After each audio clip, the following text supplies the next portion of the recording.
Hi everyone, welcome back to your channel name. Today we're discussing getting your kids to listen.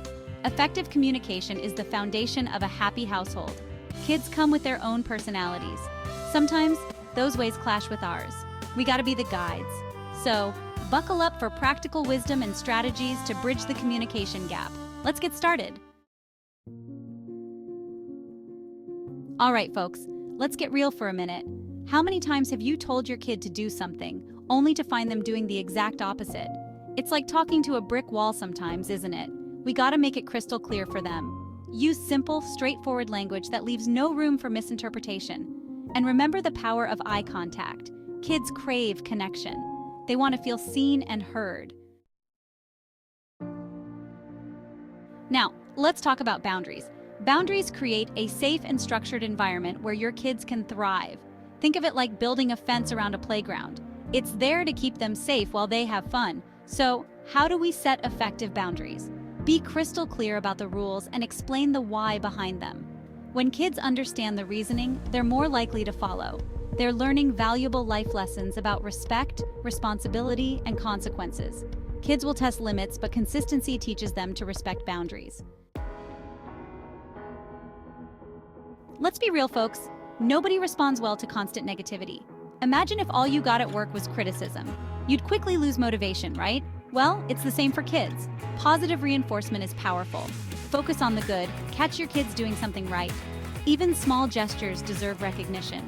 Did they remember to put their dishes in the sink? Let them know you noticed and appreciate it. When you consistently acknowledge and reward good behavior, something amazing happens. Your kids feel seen, appreciated, and valued. They're more likely to repeat those choices in the future. It's the same principle with kids. So, ditch the negativity, embrace the good, and watch your kids flourish.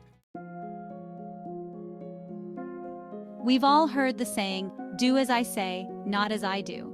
But let's be real, folks, that doesn't fly with kids. They're like little sponges, soaking up everything they see and hear.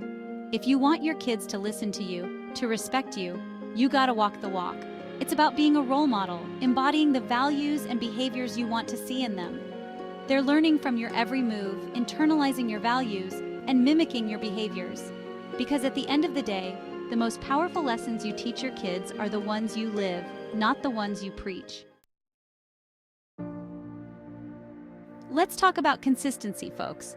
This is where a lot of parents stumble, and I get it. It's tough to be consistent, especially when you're tired and stressed. But consistency is key to effective discipline. Consistent rules provide kids with security and predictability. They learn to trust that you mean what you say. Imagine playing a game where rules change every 5 minutes. It would be confusing and frustrating, right? Consistency creates stability and order.